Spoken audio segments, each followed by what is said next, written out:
I'm Rob Downey, a family practice MD and Institute for Functional Medicine certified practitioner. I'm coming to you from Seaworthy Functional Medicine in Homer, Alaska. Seaworthy exists to help people overcome their health challenges and be fully vital. Today, I'm very excited and we're fortunate to have with us Cory Muscara. He is an expert in mindfulness and presence. He did teach at Columbia University about mindfulness-based leadership. Now he teaches positive psychology at University of Pennsylvania. He spent about 6 months in 2012 as a monk in Burma and logged 14 hours a day meditating, which is certainly distinctive and noteworthy, and I'm sure was revelatory and transforming. And Cory has a book, Stop Missing Your Life, which love to hear more about the power of presence. Welcome, Cory. Thank you. Thanks, Rob. It's great to be here. Is there anything more I should add about your bio as we segue in? Well, I part of my journey is that none of this started for any noble reasons. I was getting into meditation to really impress a girl in college. I had a hippie girlfriend. She was into it.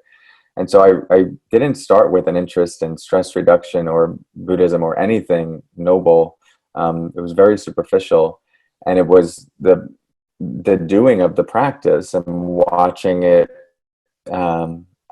shift me in certain significant ways. That is the thing that intrinsically motivated me to go deeper. So I think when a lot of people hear of meditation teachers or someone that does this practice, it comes with certain ideas.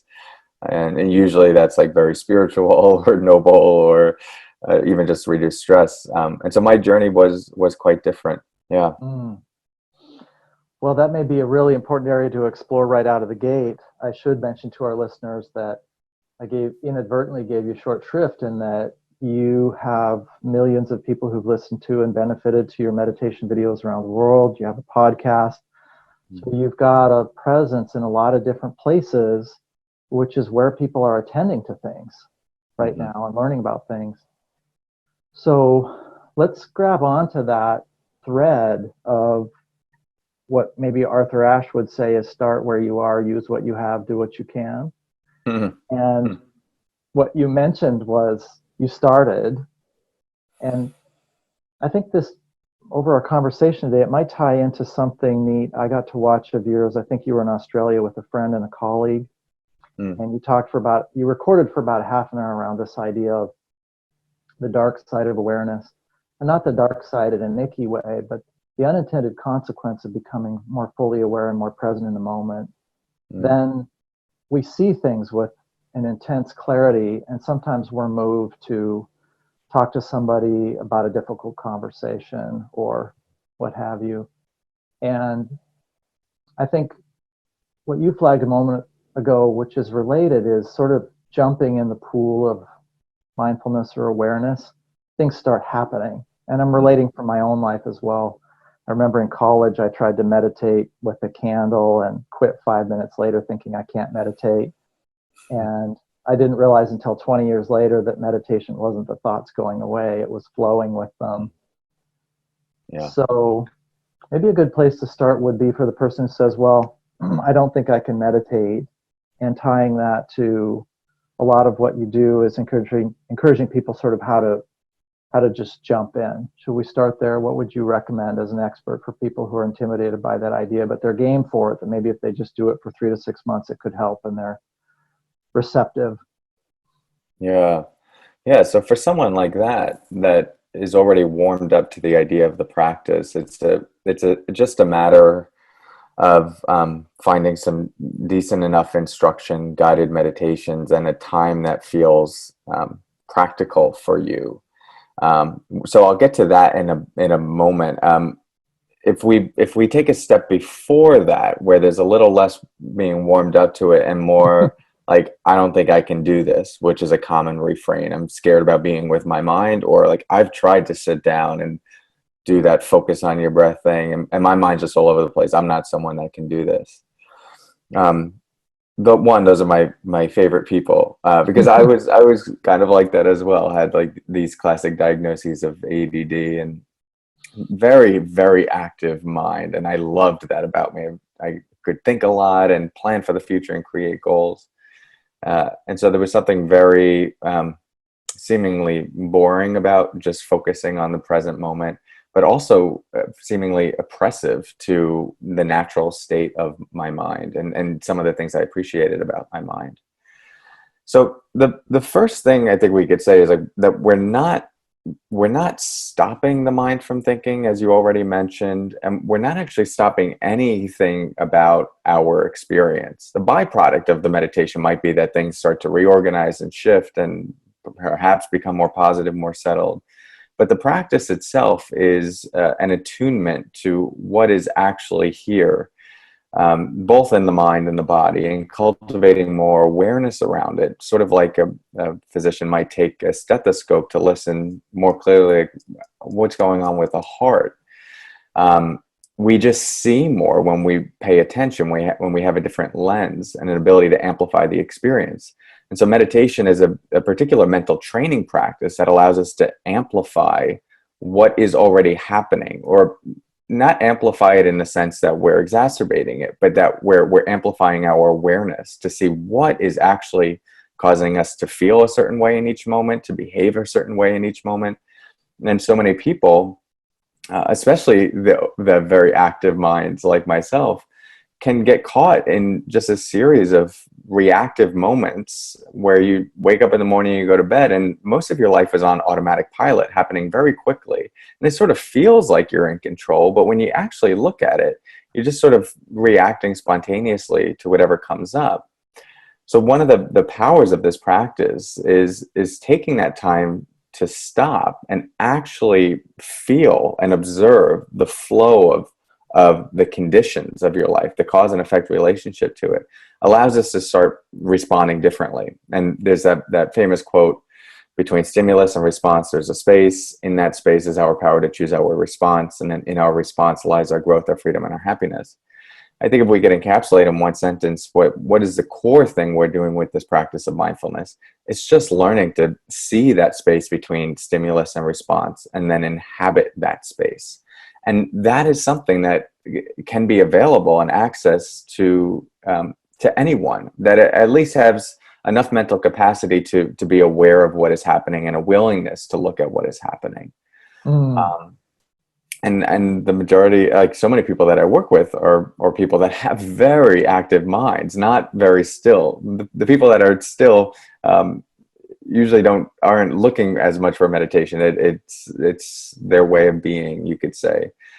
So the people that tend to push back on this, say this isn't for me, are the ones that often get the most benefit out of it.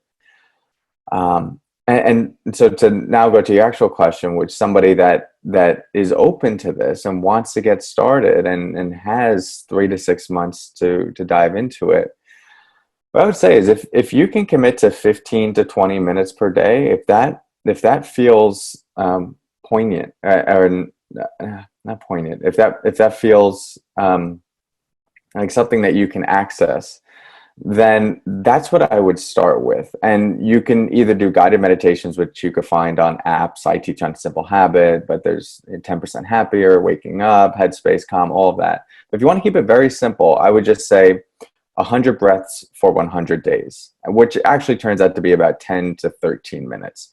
You sit down, everyone's breathing. As long as you're alive, you're breathing. So you can feel one breath.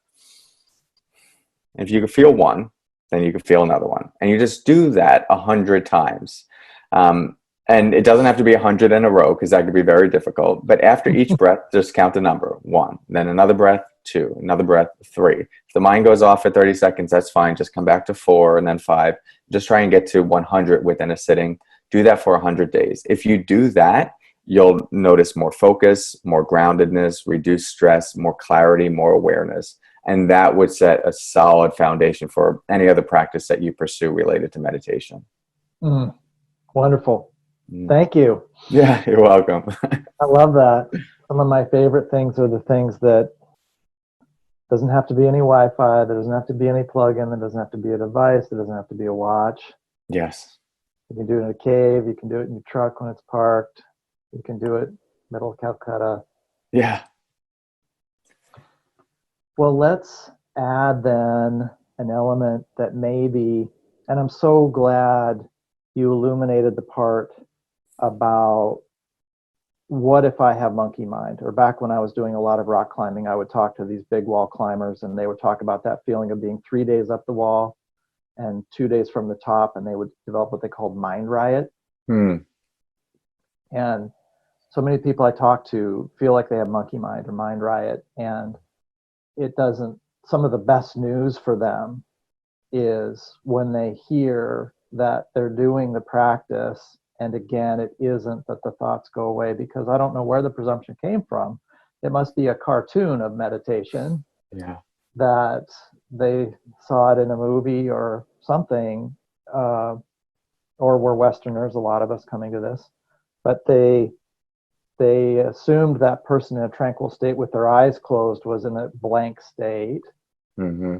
as opposed to in a state of flow with their experience and attending to what's happening, as opposed to kind of the opposite of checking out, sort of just being in a flow state, being aware. So Yes. let me mention two things that were really poignant for me in the last couple of years that I see as the concrete manifestations of mindfulness and presence, and see what you think about them for our listeners, because one is sad and beautiful, and I think the other is just beautiful and beautiful. So, and it's that my gap, that space between stimulus and response. One of them was that just, I hurt one of my kids' feelings. Mm.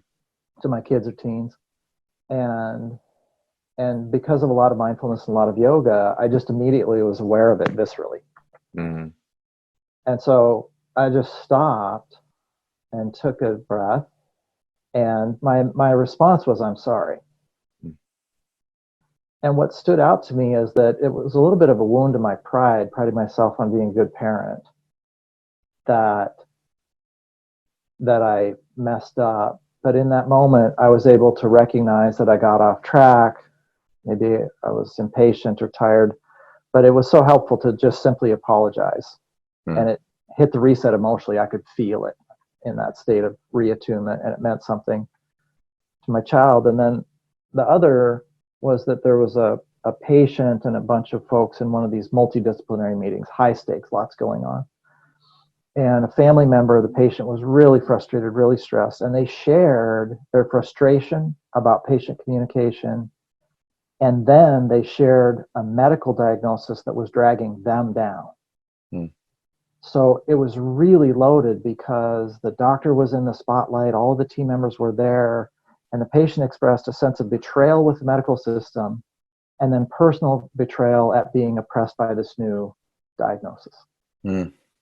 And I've seen a lot of physicians in that setting push back because they feel assaulted, like their competence has been assaulted. And I think the pause might have been 30 seconds, Cory. It was really long. Wow. It was really long because it just felt so intense. And then what struck me is I thought, she needs to be heard. Mm. This can't be about our team does good work, because that's not the point. The point is, what she's saying is, I'm suffering. Yes. And so I remember when I said, I hear you, and then I said it again. I just want you to know, I hear you. That sounds so hard, feeling like you wanted more information and to be challenged with this diagnosis at the same time. That's so oppressive. Yeah. I just want you to know I hear that. What was really wild is then the rest of the discussion wasn't about the betrayal around the patient communication. It just lightened. We got into the substantive stuff about other people sharing their compassion for her and then how we were going to communicate in the future. Mm. So that's what I think about in that gap when I reflect on my own life. Yeah. I guess this is an overt reference, and maybe today will be nice too to talk about flow state and day-to-day living. But when you hear those stories, is that kind of what you see and hear when you think about people bringing presence in their lives, or what do you flash on when you hear those anecdotes? Yeah. Well, one, it's incredibly touching, and makes me very grateful for people like you doing the work you're doing, because it's filling a gap, especially within healthcare. The with any profession where you're working with people, in our traditional system, and rightfully so, you're developing an expertise about what this person might need, and if they present something, how you're supposed to respond, and what to do. And all of that's necessary as we grow into adults and human beings and people that can offer something. But one of the underbelly of that process is that we end up getting caught more in our ideas of what is necessary in a moment, and we fall into very quick algorithmic ways of responding, or heuristics. Seen this, say this. And it's just the case that life, and especially working with other human beings, is much more complicated than that, much more nuanced. And if we're just working with very quick scripts of how to respond in any given moment, we're missing huge amounts of data for what is actually necessary. And so what you sensed there was just like this person's pain, and that can't come as much from just, oh, voice is low, I'm supposed to act sad as well. You could get kind of there with that, but even then, it's too subtle, and what the person is communicating, how they're communicating it, really takes dropping in, getting out of your head, and feeling with your full being, your full. And what does that actually mean? I don't really know. All I know is just what it feels like. And it's a very difficult thing to teach, because you can just kind of like point people to it and get them to start to touch into it for themselves. But what is happening in those moments? What actually happened when you met this person? I'm not sure. How did you sense it? We could go into some of the neuroscience, maybe like the energetics of it. But as human beings, we're wired to connect in this way, and this is one of our strengths as a species, to really pick up on another person's emotions, and what they need, and how to connect. And that's, as tribal creatures, what has facilitated our ability to grow and evolve so quickly. But we've now become very individualistic, very caught up in our heads, and so it just gets in the way of this natural expression of being, which is deeply connected, or can be accessed again through this quality of presence. So for anyone in a scenario like that, or wondering, how do I bring this to a similar conversation, or after a long day, and my child tells me something, and they're going through something difficult at school, or I'm on the phone with my parent, or just working with a colleague, an employee, notice what's going on in your head, the natural momentum and rhythm that's saying, okay, do this, or want to respond in this way. And instead of immediately following that, just take a breath.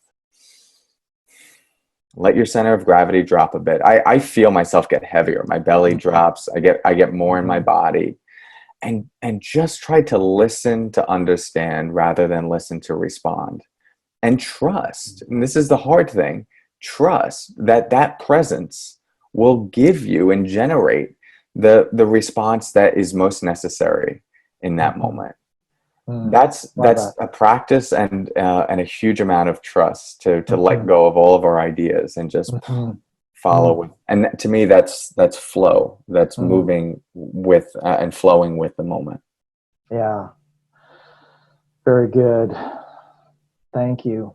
You're welcome. Thanks for the story. It's beautiful. And I hear lots of those as people engage in this practice. Yeah. Yeah.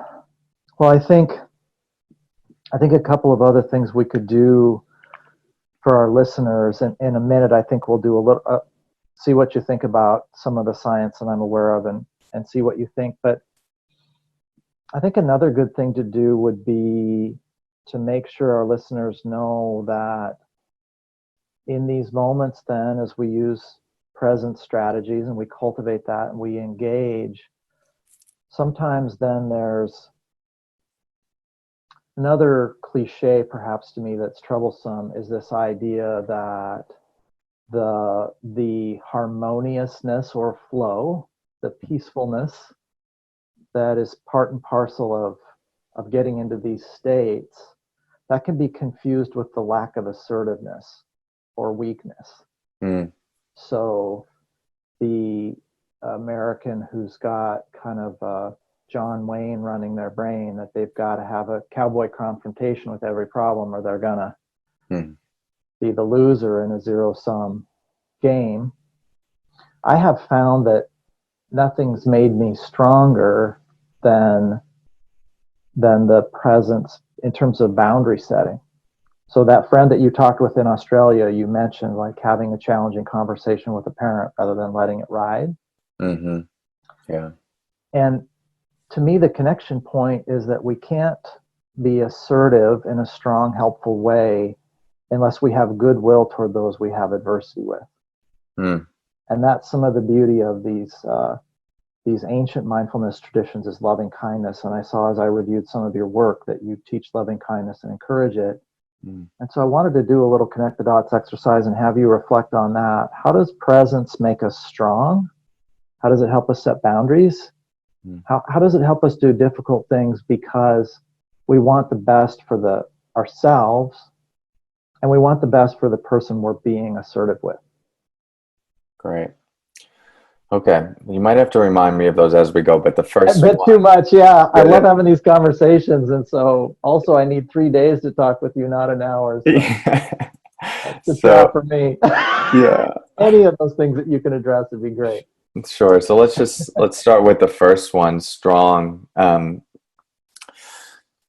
my book, I have a section called "The Paradox of Invincibility," and how when many of us think of the word invincibility, it conjures up these ideas of like no pain, no gain, or this stoic, overcome anything sort of mindset, or even just like the sense of invulnerability of a teenager, recklessly like doing whatever. But that's not how I think of invincibility. To me, that's just masked pseudo toughness, you could say. Um, to me, invincibility and real strength is the understanding and recognition that you can be with and get through whatever arises, and not in a grit your teeth, just power through it and create more tension in the process, but to really like meet the experience as it is and know that it doesn't compromise who you are on the deepest level.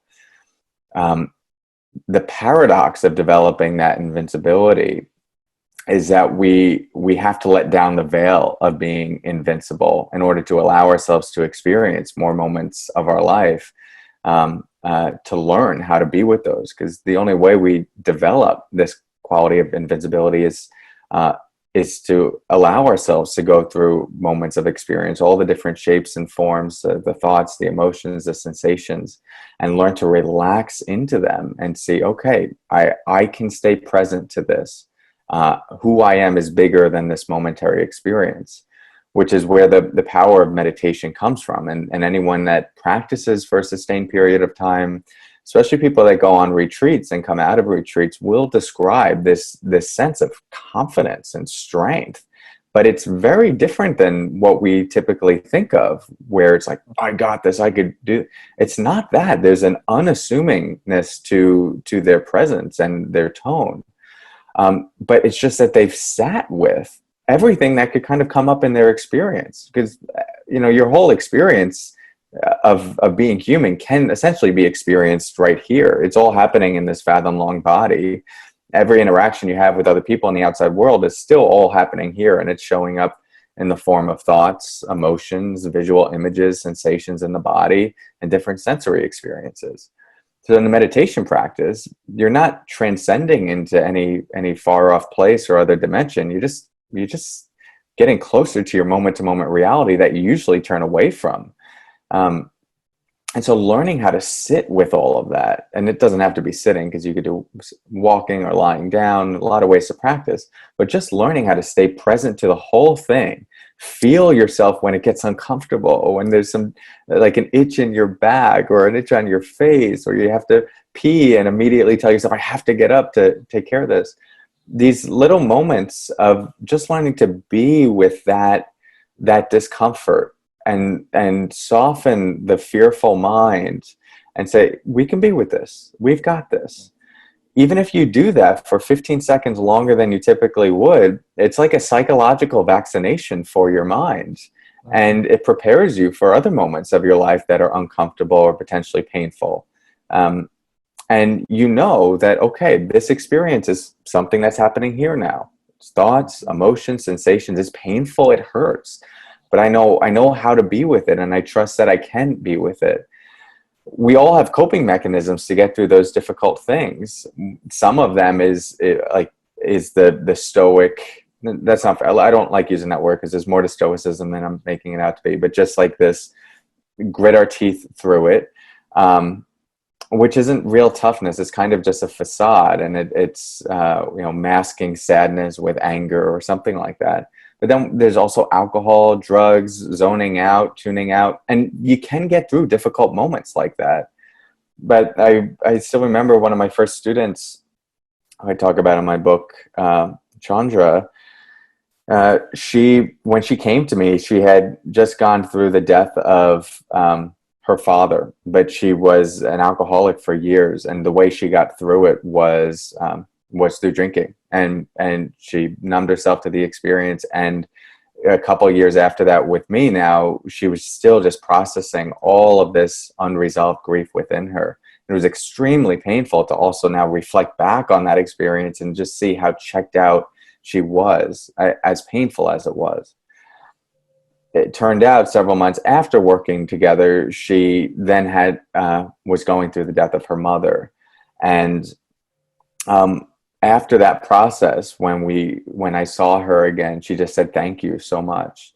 And she said, these practices allowed me to stay present through the death of my mother. And it was extremely painful, but I am so grateful for that experience. It allowed me to connect to my siblings, to my child, to my mother in a way I hadn't before. And she left feeling this newfound strength within her, even though it was incredible amounts of pain, because she allowed herself to go through it and come out the other side. So the idea of strength is just very interesting, and it requires vulnerability. There's just the real strength, the depth of our being type strength requires vulnerability. The rest is just like it's a show. It's not real, and it won't come with the corresponding deep sense of peace. It will usually come with numbness and having to heavily compartmentalize our life to get through it. I think that's really important. I think it's really important for our listeners who might be intimidated, but also our listeners who are receptive and might be interested to think about this phrase that I heard from my friend who's part of Thich Nhat Hanh's Zen tradition in France and down in California. No mud, no lotus. Yeah. And some of the big challenges I've faced then and felt like I could engage it with presence, then I've realized that engagement during the process with some of the harder parts, the more challenging parts, the overwhelming parts, is part of the genesis of the compassion, part of the genesis of feeling a sense of confidence that the next time something arose of that magnitude, I could flow with it again. And so I've always been cautious of the phrase, the blessing of adversity, because it sounds insensitive to somebody who the loss is so raw that it feels insensitive to them to hear that there's a blessing in the mud or the pain. Yeah. But as I've gotten used to saying first, I hear you, I get it. And then I think as it softens for them for a little. But I think that connection then, that this is one of life's blessings, is the challenge itself. This seems really, really important. Yeah, absolutely. And you hit the nail on the head when you said that there's a sensitivity to when you introduce that idea in for people of seeing what the gift of this is, the potential of this is. Because I think we've all had those experiences where we might bring something difficult to someone and they just say, something along the lines of like, just be positive, or, and it just feels so dismissive. Or even just prematurely trying to see the goodness of something when the emotion is so painful and raw. And there's big space for that. And I think a reframing of even just going through the raw, painful experience is that that itself has a positive. You're opening up dimensions and doors of your humanness that you couldn't access without this experience. And as hugely painful as it is, and as much as if we had a choice we would choose not to have it, it's here.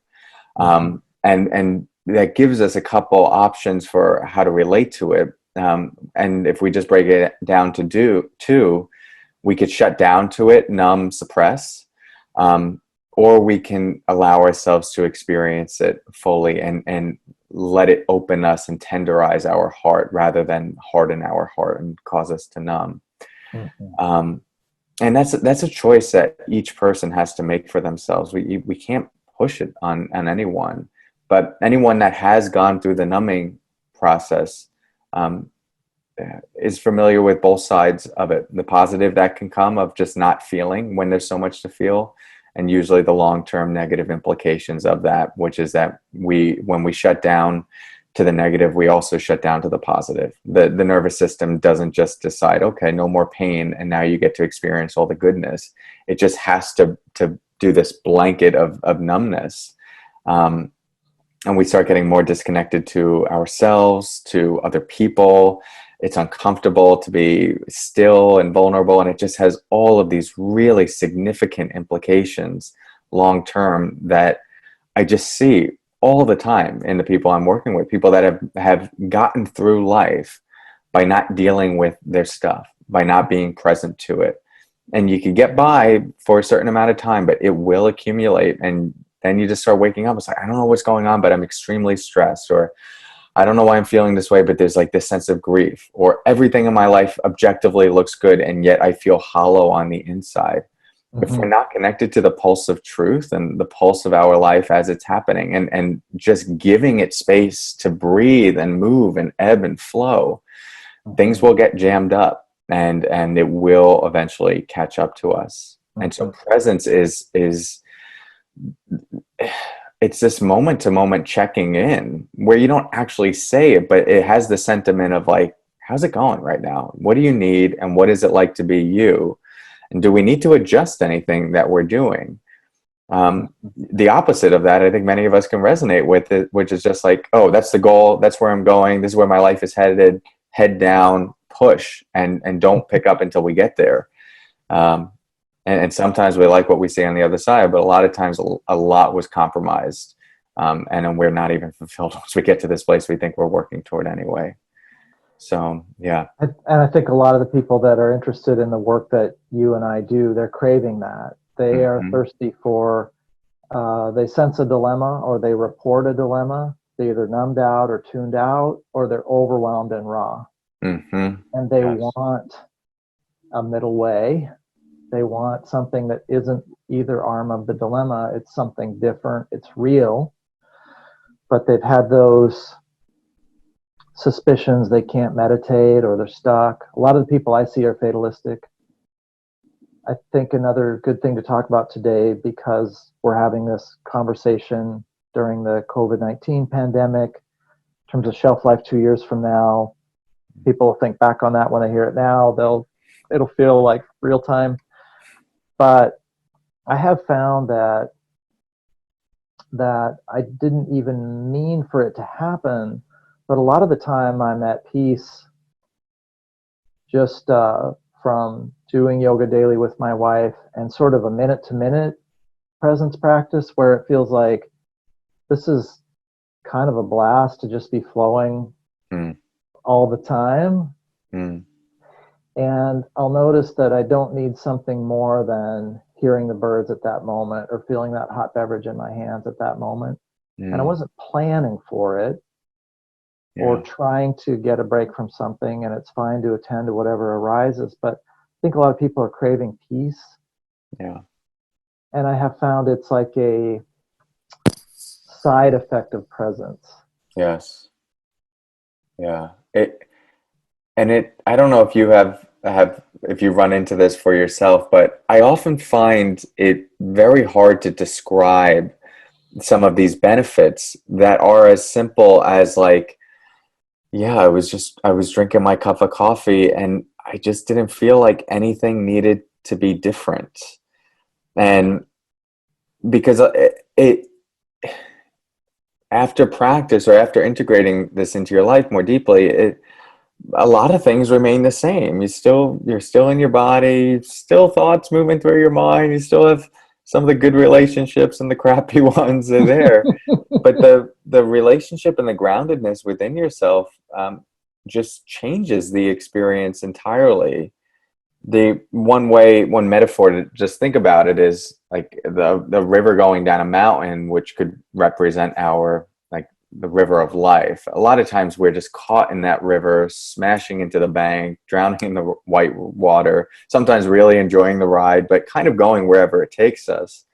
And part of what starts to happen with practice is we see what it's like to step out of the river and just watch it go by, like sitting on the bank. It's same river, same you, different experience or different relationship, and then a different experience entirely. And some people hear that and go, well, I want to be in my life. I don't want to just be watching it go by. So we could take the metaphor a step further and say we're learning to kayak. We're learning to really float with it and move with it, and periodically have these opportunities to just be totally still with the river moving through us, and we could just rest there on top of it.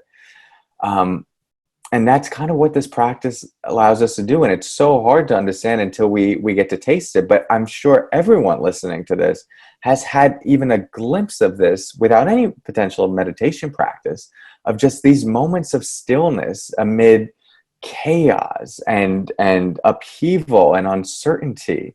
A lot of times it's in moments of grief or great ecstasy, but it's just like, wow, this moment, it's perfect as it is. There's no resistance to it. Mm-hmm. And we get more of those moments with practice, and simplicity becomes highly compelling. And there's just a joy that can be gleaned from small moments of life that we would have typically written off as neutral or not worth our time or just a stepping stone to get someplace else. We can step our way into as many future moments as we want, and one day there's going to be no place left to step. So if we're just living our lives in that way, jumping to the next thing, we're missing so much along the journey. And I think a lot of people feel for themselves, it's like, yeah, I get that. Nice philosophy. I've heard it before, but the present moment sucks. Like, my life sucks right now. I'm trying to change it, get to someplace better. And then I'll do the mindfulness thing. And that's where we lose it, because there's no future moment where everything is going to come together in the perfect permanent arrangement that we tend to think it will. What changes is when there's deep peace is not the experience itself, but it's the neuroses. And if the neuroses that you're conditioning are just, once I get there, then I'll be happy. Well, once you get there, you're still going to have the same neuroses that are pushing you into some future moment that has to be better. So we have to, from the very beginning, just start with recognizing that it's that pattern of mind that creates dissonance with the moment as it is, and discomfort and tension. And wherever you are right now is the place to start and see, can I relax into this moment however it is? Doesn't mean I have to enjoy it, but is the tension against this moment serving me in any way? That's what you get to ask yourself. If the answer is yes, then cool. Then follow that until there's a different response. But most likely what you'll see, you can do everything you need to do, engage in what you need to engage in, and be like vigilant in creating boundaries and taking a stand and being an activist without having to feel crippling tension and anxiety in this moment. And when we start to do that, now we're laying the foundation for a mind that can be deeply equanimous and have a deep peace, Mm-hmm. regardless of the changing landscape of our life. Peace and engagement. Yeah. Mm-hmm. Mm, that's so good. I love how you articulated that. Mm-hmm. Thank you. Yeah, thanks, Rob. I was thinking while you shared that this same friend who goes to Deer Park, Thich Nhat Hanh's monastery and retreat in California every year, he loves it, the sort of Zen mischievousness that Thich Nhat Hanh brings to how he sends his message, because the great room there apparently is relatively empty a lot of the time, and there's a single hand calligraphy written sign from Thich Nhat Hanh that says, "This is it." That's great. So some of the people who come from Asia to experience this are expecting a lot of statues and Mm-hmm. honorifics and stuff, and so there's a little letdown for them to meet this Zen master's approach, who really strips it down. Mm-hmm. And I got to thinking about Zen a little while you were talking, not in an esoteric way, but again in this way of I was struck as you were talking that before we started recording today's conversation, a lot of what was happening in my functional medicine practice a few years ago was a brick and mortar practice with a relatively small service area. Mm. And then the last 2 years has been about, well, what could it be? What's its fullest manifestation? Mm. And I think the main phrase about what happened was that I let go and I asked myself from a heart perspective, what is my service obligation? Given the number of years I've logged as a physician and the amount of mindfulness I've done and yoga that I've done, what do I have to share or impart that I don't want just trapped in this vessel when I get to the last step? I want it to get, if it has value, I want it to get out there. Mm. And about 90% of the process was letting go and trusting. Yeah. And there was a lot of monkey mind. I felt like a big wall climber running out of food 3 days up the wall. I really did. I felt like I'm vulnerable, I'm exposed, I'm Mm-hmm. getting into a flow state, I'm meeting my tribe out Mm-hmm. there. I know what these people value, but I don't know who they are, what they care about. I don't know what's happening in 2019 or 2020 due to some isolation and focus on my practice. Mm. And so then I thought of these sort of Buddhist psychological components where equanimity is the center state, and then aversion and attachment are the two traps, pushing things away, they spring back, and grabbing them, well, then we're just sort of tumbling down the river, hanging onto a log or hanging onto a stick or clinging to the rock and the current surging over us. So I think there's a really to me, a very real world application of what you're describing, which is that any of us who want to be successful or be our fullest manifestation or fully engaged or live some of those things that are our profound sense of joy, we're accessing the capacity to do that in a really ironic way by letting go and attending to, in the moment, who are we and what do we want? What do we believe in? Mm. Then we act. We act from a clear, lucid place. So this isn't passive. Mm. It's Yeah. peaceful, but it's not passive. Yes. Yeah. Yeah. I mean, just take a minute to watch your mind, and even though your body might look physically still, there's nothing still about what is happening. And the practice of renewing the presence to show up for that moment to moment is an incredibly active and courageous thing to do. Yeah, cool. I love what you just shared there. That's great. Well, you've given us a lot of your day. One thing I think is really important, because when we fear things, it can bring out the conflictual part of us, or even make some of us believe we're built to fight. But there's a lot of science. We're built to connect. Mm-hmm. Our primary mode is to connect, bring out the best in one another. Mm-hmm. And then we've got a secondary mode, which is what do we do when we have to fight? And I think that gets conflated in society, in the world, you name it. Our neighbor builds a fence and doesn't ask our permission. it's microscopic, it's macroscopic, Mm. it's societal. And so you referenced it. There's Tara Brach talks about it. I wish I could remember the name. I'll try to put it in the show notes. An expert in California who does a lot of science Mm. around how we're built to connect. Mm. But maybe let's close with that. This idea that that's our birthright, and genetically where we're coming from, is to connect with others.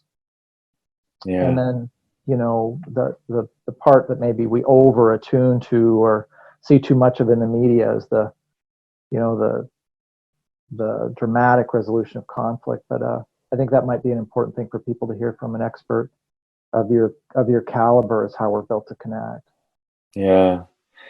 I mean, so there are all the ways that we can see it in even just like in early childhood, the wiring to play with one another. I think of, I have a brother and a sister, and I just remember wrestling, especially with my brother, but my sister too, when we were kids, and just how much fun it was to like be rolling around on the ground, kind of pretending to beat each other up. Never any fists, but that. And so like what we know evolutionarily, like the reason that feels so good is it's two young animals trying to figure out like how to coordinate and preparing to eventually fight. And so like this protection side of ourselves, but also like how it happens through connection as well, and how woven into the same fabric those are. And then other simple things, just like the whiteness in our eyes on each side of our pupil. If you look at other animals, they don't have that. And so what this allows us to do, this evolutionary feature, is if you're working on something, a project, or trying to figure out a tool with another person, without having language, they can see where your eyes are going, what you're looking at, if you're sensing danger, better, because they could watch where your pupils are going, which you don't get with if there's just full darkness there. So there's just like all these ways that show us that what has allowed us to get to where we are right now is our ability to come together. And the difficult thing is we're independent creatures, and we're also simultaneously deeply interconnected. And the meditation practice can look like an independent thing. And, I hear this all the time. Meditation feels selfish, or I shouldn't take this time for myself, or I'm more interested in connection. Yeah, I hear you. But to be able to connect to another being starts with being able to first connect to yourself, and seeing all the ways that we block our own experience, or we block our own truth, we block our own ability to create boundaries. So this practice of connecting in, I am always so much more connectable, and long for connection with other people when I take this time to reconnect to myself. So anecdotally, that has just been shown to me over and over again. And I think just with our society right now, and how, especially in the West, the promotion of individualism, we've gotten disconnected from our evolutionary roots, and we're feeling this epidemic of loneliness, anxiety, and depression that doesn't so much mean that we have all these mental health issues, but more, what we're seeing is like the foundation of so much of it is social isolation, and people not feeling connected in the way that they most need to feel connected. So I hope we could keep that in mind in the bigger picture of this practice. And as you do engage in your meditation, and if you feel that impetus and that motivation to connect with another person, or that sense of loneliness, to not spiritually bypass it and go, oh, I'm trying to be this transcendent being that doesn't have needs. I'm feeling bullshit. Excuse my language. If you're going to be in this human body, then it means you're going to have needs. I haven't met anyone that doesn't need to eat or doesn't feel hurt when they get burned. And And the ones that tend to say they don't need connection, I think are a little disconnected from themselves, but that's another podcast episode.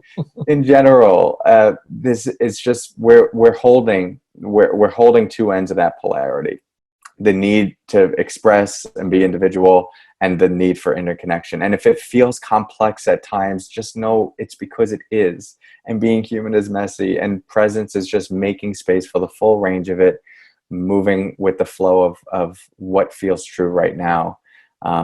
And slowly learning about ourselves and how to dance with this very big thing called life. That's great.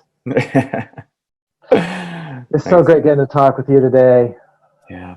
I looked at people who benefited from your wisdom and reflections on your book, and what I was struck by today is how it keeps it real. It's contemporary. It's happening in real time. It's got an authenticity and a ring and a clear-eyedness.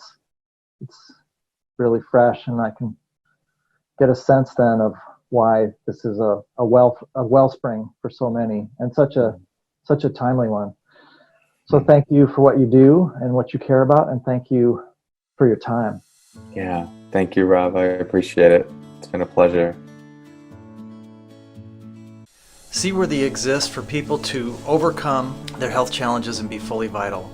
Please consider subscribing, giving us a 5-star review if we've earned it, and going to our website podcast tab for any questions or comments you'd like to share with us. Thanks.